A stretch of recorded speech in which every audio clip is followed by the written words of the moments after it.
Death at Gallows Green, Chapter 49.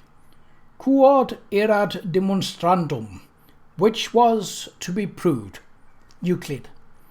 For Charles, to whom none of this was a surprise, the proceedings had taken on the quality of a stage drama. For the audience, tense with anticipation, the scene was fraught with the excitement of unexpected revelation. For the players, who had not been given a playbook, but only the vaguest suggestion of what might unfold, there was uncertainty and great uneasiness. And for the directors and producers of the drama, Charles, Edward, Inspector Wainwright, and Harry Hodson, there was a great anxiety about what would be revealed, and whether the revelation would be of such strength that it would sweep the events to their desired conclusion. From his vantage point against the wall, Charles saw Wainwright, whose face wore a look of exquisite torture, instruct one of his constables to move through the melee and block the exit. Sergeant Battle, his jaw slack in utter astonishment and consternation, took 2 reluctant steps toward Chief Constable Pell and stopped, hands hanging in trembling helplessness. At Wainwright's whispered urging, he managed 2 more steps, but seemed quite unable to raise his arms. The publican's fat wife, about to put a tray of washed glasses on the shelf behind the bar, gave a shriek of dismay and dropped the tray with a resounding crash. The chief constable failed to notice the smaller dramas around him. He was too caught up in his own outraged innocence. "It's a falsehood," he cried, gesturing with his fist. "The child is lying."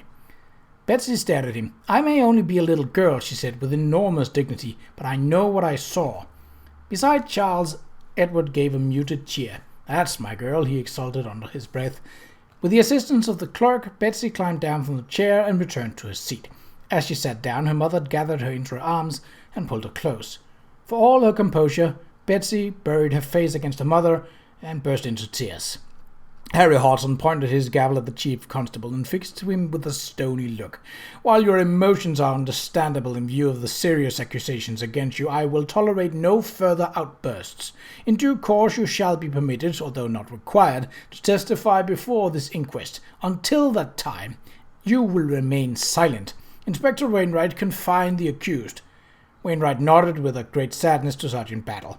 Battle, whose intention seemed to have been stifled by the coroner's word, grasped Pell's arm.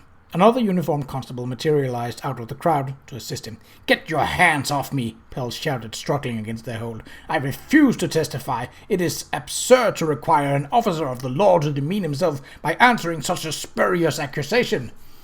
The courtroom erupted into another noisy babble. The coroner pounded his gavel.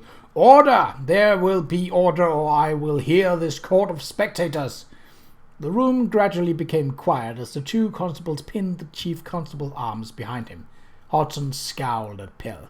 "This inquest is not a trial, so you will not be required to give evidence which might incriminate you, but you will be required to remain silent. Sergeant, do your duty."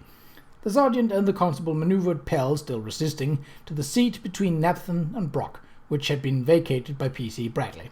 The coroner shifted his bulk in his chair and faced the wide-eyed members of the jury, who coughed and fidgeted and moved their feet under his stern glance, shifting their astonished gaze from the prisoner to the coroner and back once again. Harry Hodson spoke with a ponderous solemnity, as if he were a headmaster speaking to a lower-form classroom. "Gentlemen, you have just heard a female child of tender years lay a most serious charge against a respected member of the community. In view of the standing and reputation of the accused, you may feel this accusation to be incredible and wish to discount it immediately." He paused and pushed his lips in and out several times, as if he were considering what he had just said. Then he leaned forward and his tone became much more stern. "However, it is my duty to remind you that you must hear it, and hear it without bias or any prejudice." "But she's a child!" Pell shouted. He would have jumped up, but Sergeant Battle, who was standing behind him, placed his hands on the chief constable's shoulders and brought him down once again. Under the coroner's imperative glance, Pell subsided. Hodson continued his remarks to the jury. "It is the tradition of the law, gentlemen, that guilt is established by the witness of a responsible individual or by the confession of the accused. However, not all crimes are committed in the presence of a witness, and not all accused persons are inclined to incriminate themselves. The crime must then be proven, if proven at all, by other evidence. This evidence, this proof, must be of such persuasive nature that it leads a reasonable man to but one conclusion. To this end, gentlemen, I call the next witness." The coroner turned to the clerk. "Summon Sir Charles Sheridan." Charles pushed himself away from the wall, picked up his portfolio and the satchel, and was sworn in. He seated himself in the witness chair. The coroner adjusted his gold-rimmed glasses on his short nose and peered over them at Charles. "Sir Charles Sheridan, it is my understanding that you are an accomplished practitioner in the art of photography, and that you, in fact, received your knighthood for this very skill." "That is correct, sir." "I further understand that you employ photography to record detailed scientific observations of antiquities and fossils, and that you have used these photographs to support your findings in learned papers presented to and favourably received by the Royal Academy." "Yes, this is also true."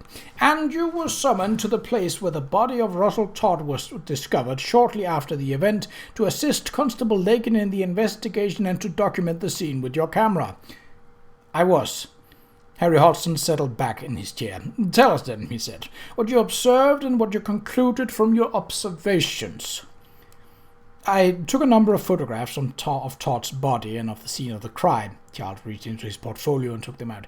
"These are enlargements showing the body and the scene."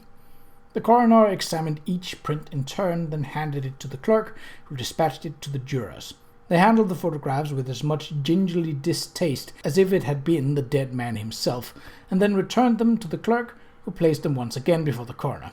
"And what, if anything," said the coroner, when the last photograph was returned, "did you find remarkable about the body?" "As the police surgeon indicated in his testimony," Charles said, "there was a depression in the area of the left temple. The skin was heavily bruised but not broken."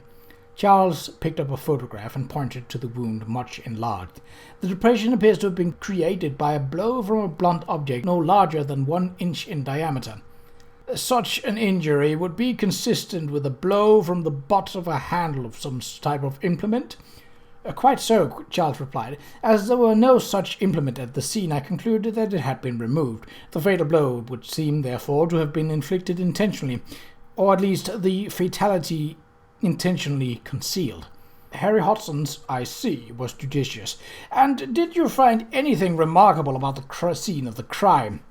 "There was a small quantity of blood in the victim's mouth and nose and on the ground beneath his head. Since I surmised, and the police surgeon has confirmed, that the injury was almost instantly fatal, I concluded that the victim was struck and died at the scene."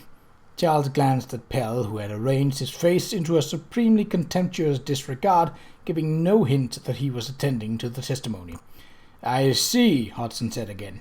"Was there anything else?"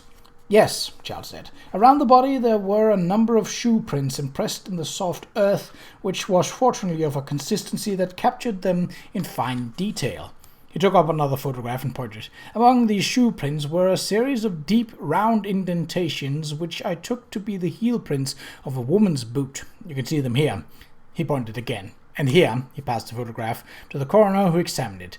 "Upon reflection, however, I decided that this view was incorrect." The coroner regarded him thoughtfully. "And what led you to this judgment, sir?" "I made casts of all the impressions using calcium sulfate, plaster of Paris." Charles glanced at the jury to assess their understanding. Seeing a few puzzled looks, and wanting to be sure they understood, he added, "A plaster of Paris is a powdery compound which, upon the addition of water, becomes quite hard. It can be used to capture a negative impression of any surface onto which the fluid compound has been poured." "And you brought these casts with you?"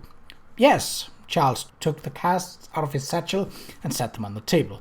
This part of his testimony was complicated, and he had been concerned about making it as straightforward as possible, knowing that juries often rejected scientific evidence simply because they did not understand it.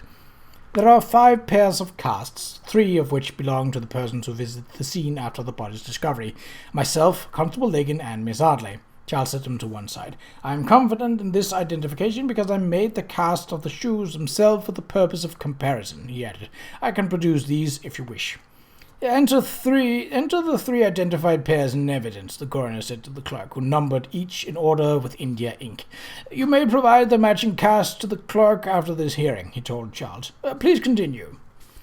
Charles picked up another pair of casts. These two prints belong to the victim and are matched by the casts of the shoe he was wearing. He set them down and picked up another pair, one in the shape of a shoe sole, the other oddly shaped, like something like the heel of a boot or the leg of a stool protruding from a circular base of white plaster. That leaves us with these two which remain unidentified. Enter the victim's shoe prints, the unidentified shoe print, and the unidentified object. The coroner directed the clerk, who numbered them as he had the others. Go on, sir. Once the casts were made, I studied, paired, and typed all the impressions, seeking a left and right example of each. As I did so, however, I realized that the unidentified right shoe print had, as it were, no mate. Each time it appeared, it was associated with this impression, which I originally took to be the heel print of a woman's boot or shoe. And your conclusion from this examination, sir? Charles paused. The courtroom had gone perfectly still. The entire crowd seemed to have left off of breathing.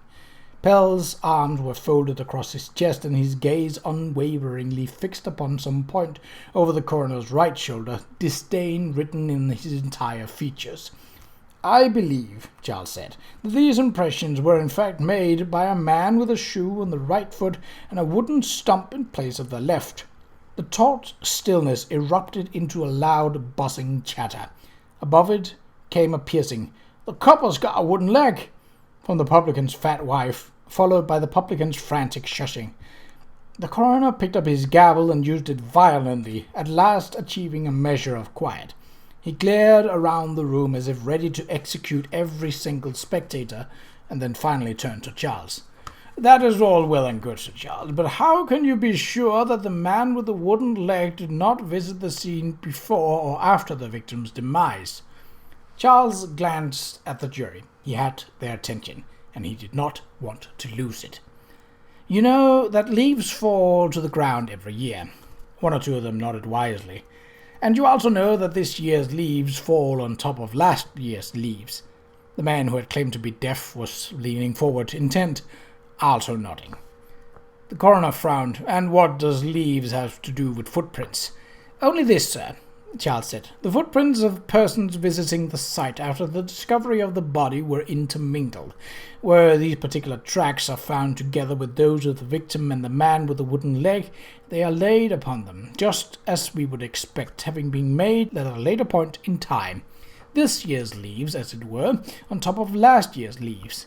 He picked up a photograph and pointed to the clear impression of several prints, including the curious round one, which had been partially obscured by Miss Ardley's and Edward Lakin's prints.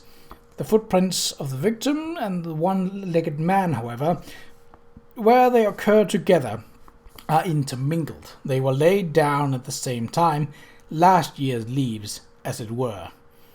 The deaf man sat back, and several jurors nodded with looks of understanding.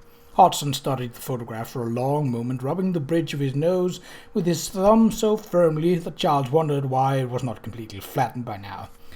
"So," the coroner said finally, "you believe that the victim and the one-legged man were at the scene together?" "Yes," Charles said. He looked at Pell, who was examining his fingernails. Hodson peered at Charles over his glasses.